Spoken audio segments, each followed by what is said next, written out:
Warahmatullahi wabarakatuh. Perkenalkan, nama saya Agus Irvando. Pada kesempatan kali ini saya akan menjelaskan ujian akhir semester dengan materi manajemen pasar modal dan konvensional. Pertama-tama yang terhormat Bapak dosen pengampu, yaitu dosen Dr. Sugeng Prayetno MM. Langsung ke materi pertama, itu manajemen konvensional. Pasar modal Indonesia memulai didirikan pada saat Indonesia masih berupa jajahan Belanda pada saat VOC. Secara umum, alasan pembentukan pasar modal adalah lembaga ini mampu menjalankan fungsi ekonomi dan keuangan. Istilah pasar biasanya digunakan istilah bursa, exchange, dan market. Sementara istilah modal sering digunakan istilah efek, sekuritas, dan stok. Pasar modal menurut UU nomor 8 tahun 1995 tentang pasar modal pasal 1 ayat 12 adalah kegiatan yang bersangkutan dengan penawaran umum dan perdagangan efek. Selanjutnya, menurut Scott, pada modal adalah pasar untuk jangka panjang yang memperdagangkan saham biasa, saham preferen, dan obligasi. Sementara itu, menurut Christopher Pass dan Brian Lower, pasar modal adalah suatu tempat melakukan pembelian obligasi dan saham perusahaan serta obligasi pemerintah. Dan demikian pengertian pasar modal adalah transaksi yang dilakukan melalui mekanisme over the counter atau OTC. Pasar modal adalah pasar untuk berbagai instrumen keuangan sekuritas. Nah, selanjutnya kita dalam Undang-Undang Pasar Modal nomor 8 tahun 1995. Pengertian pasar modal dijelaskan lebih spesifik sebagai kegiatan yang bersangkutan dengan penawaran umum dan perdagangan efek. Perusahaan publikasi berkaitan dengan efek diterbitkan serta lembaga dan profesi yang berkaitan dengan efek. Nah, menurut para ahli, tanda lain 2009 menyebutkan pasar modal adalah pertemuan antara pihak yang memiliki kelebihan dana dan pihak yang membutuhkan dana dengan cara memperjuangkan sekuritas. Tahun 1999 menyatakan adalah lembaga prosedur yang memberikan fasilitas instrumen keuangan jangka panjang. Istilah jangka panjang di sini berarti periode jatuh tempo yang lebih dari satu tahun. Oleh sebab itu, Suat Husnan pada 1999 menyatakan bahwa pasar modal dapat didefinisikan sebagai pasar untuk berbagai instrumen keuangan atau sekuritas jangka panjang yang didapat sendiri, baik yang telah ditentukan oleh pemerintah, publik, otoritas, maupun perusahaan swasta. Yang demikian, pasar modal merupakan konsep yang lebih sempit dari pasar keuangan.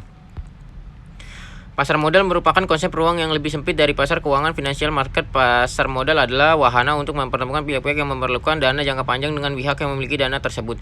Juga sebagai pasaran untuk berbagai instrumen keuangan jangka panjang yang dapat diperjualbelikan, baik surat utang atau obligasi, ekuitas atau saham, reksadana, instrumen derivatif maupun instrumen lainnya. Nah, tujuan pasar modal. Tujuan utama para investor dalam pasar modal yaitu A. Memperoleh dividen ditunjukkan untuk pada keuntungan yang akan diperoleh berapa bunga yang dibayar oleh emiten dalam bentuk dividen. B. Kepemilikan perusahaan. C. Berdagang saham dijual kembali pada saham saat harga tinggi. Jenis-jenis pasar modal dalam menjelaskan fungsinya. Pasar modal dibagi menjadi 3 macam, yaitu sebagai berikut. A. Pasar perdana. B. Pasar sekunder. C. Pasar bursa paralel. Pembahasan. Pasar paralel merupakan perlengkapan dari bursa efek yang ada. Perusahaan penerbit efek emiten dapat menjual efeknya melalui bursa. Tidak semua efek yang diterbitkan oleh perusahaan menjual sahamnya kepada masyarakat. Go public dapat menjual sahamnya di bursa efek karena persyaratan cukup berat, bahkan sangat ketat. Bursa paralel merupakan alternatif bagi perusahaan yang go public memperjualbelikan efeknya yang jika tidak dapat memenuhi syarat yang ditentukan oleh bursa efek.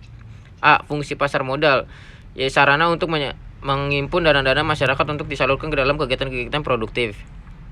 Produk-produk pasar modal. 1. Produk pasar modal. Sigit Triandaru dan Totok Budi Sartono menjelaskan bahwa produk dalam pasar modal yaitu sebagai berikut: saham, obligasi, reksadana.